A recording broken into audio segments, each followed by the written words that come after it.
అవుగని gas మీద 47 రూపాయలు తక్కువ చేసిందులా కేంద్ర సర్కార్. అంటే ఇప్పుడు గ్యాస్ రేటు 588 రూపాయలు అన్నట్టే. ఓ సావిత్రి, దసరా షాపింగ్ చేద్దాం వస్తావా? అట్లనే చిన్నగా 7-8 లక్షలలో మంచి కారటి బుక్ చేసేద్దాం. ఏందేందేంది కారు కొంటావా? గన్ని పైసలు ఏడున్నాయి నీ తానా? కొంటావా కాదమ్మా, కొందాం షెరోటి. రేపో మాపో మన ఖాతాలలో 15-20 లక్షలు పడతాయి తెలుసా?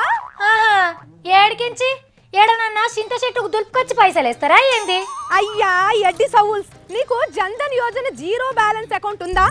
లేదు గది V6 Dhan Yojana ICICI account ఉన్నది. ఓకే ఓకే, ఏం పర్లేదు, అకౌంట్ ఉంటే చాలు పైసలు వచ్చేస్తాయి. జల్దీ రా సావిత్రి, ఆయనతో ఆలస్యం అయితే మూసేస్తారు షోరూమ్లు. ఆగాగాగాగు, ధన్ యోజన అంటున్నావు, ఎవలేస్తామన్నారేంటి పైసలు? మోడీ సారు మన అకౌంట్ లో 15-20 లక్షలు ఏమవుతుందంట. బయట దేశాలున్న బ్లాక్ మనీ దొరకబట్టిర్రంట తెలుసా? ఏ పాటి దొరకబట్టిండ్రేంది? 3770 కోట్లు. ఎంత?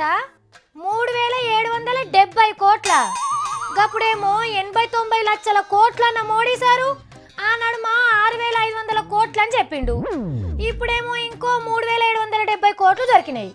ఇక అవన్నీ మన దేశంలో వచ్చే వరకు, మనకు వంచే వరకు గప్పటిదాకా మనం బతుకుంటే చూడండి. ఎంత దొరికితే ఏందమ్మా నీకు? మన ఖాతాలో పైసలు వస్తే చాలు కదా. ఏమో ఆహా, వగలమారి వంకాయ సెగలేకనే సగమైందట. 3770 కోట్లు 120 కోట్ల మందికి వంచితే ఎంత వస్తుంది? 120 కోట్ల మందికి ఎందుకమ్మా? అందులో కోటీశ్వర్లను తీసేవా? వాళ్ళకి ఎందుకు ఇస్తారు పైసలు? సరే సరే సరే, నీ మాటకే అర్థం. దేశంలో ఉన్న కోటీశ్వర్లందరినీ 1 కోటి మందిని తీసేద్దామా? తీసేద్దాం. సరే మరి క్యాల్కులేటర్ల లెక్క వేద్దామా? అన్న ఒకసారి ఫోన్ ఏంటి? 3770 కోట్లను 119 కోట్లతోని భాగిస్తే ఈక్వల్ టు అర్రే 31 రూపాయల చిల్లర వస్తున్నది. ఇక మంగ్లీ గా పైసలతోని BMW కార్ అయితే రిచ్చుకుంటది పిల్ల, లేకుంటే మెర్సిడీస్ బెంజ్ అయినా పర్వాలేదు, నీకు మంచిగుంటది. 31 రూపాయల? అదేంది సావిత్రి, మోడీ సార్ అందరి ఖాతాలల్లో 15-20 లక్షలు వేస్తామన్నాడు కదా.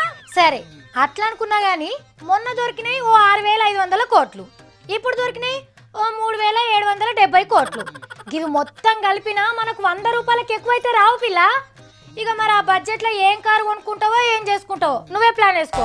బ్యాంక్ లో ఖాతా తీస్తేనే 500 రూపాయలు అవుతాయి. అసంటిది 80-90 రూపాయలతో ఏమొస్తా సావిత్రి? కార్లో పెట్టుకునే సెంటు బుడ్డి కూడా రాదు సావిత్రో సావిత్రి. అయినా గాని మంగ్లీ, లీడర్ల మాటలినుడు, పేపర్ల వార్తలు చూసుడు, తలకాయ లేని పనులు చేసుడు ఈ నడుమ నీకు బాగా అలవాటైంది. ప్రధానమంత్రి సార్ మాటలు నమ్మకపోతే ఇంకెవరి మాటలు నమ్మాలమ్మా? చిచ్చి, నా కారు ఆశలంతా కారు సీకట్లు చేసిర్రు.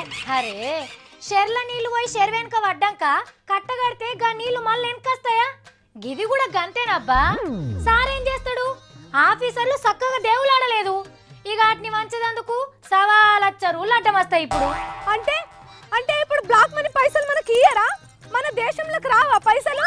అంతా తొండేనా? బర్లను షెర్లకు తోలి కొమ్ములకు బేరం పెట్టినట్టు చేస్తే గిట్లనే ఉంటది. సికింద్రాబాద్ స్టేషన్ కి పోపో, ఆడ బొమ్మ కార్లు అమ్ముతారు, నీకు 100కు 10 వస్తాయి, కొనుకొచ్చుకోపో. Car కావాలన్నట, car. నేను మంచి కారు కొందాము, మంచి తిరుగుదాం కార్లు అని అన్ని ఆశలు పెట్టుకున్నాను. అంత మంచి షాపింగ్ చేద్దాం అనుకున్నాను, అంత తూచు అంత నాశనం చేసి పడేసిర్రు. కొంపదీసి మా మంగ్లీ లెక్క మీరు కూడా గా పైసల మీద ఆశ పెట్టుకున్నారా? అయితే మీ ఇష్టం మరిగా.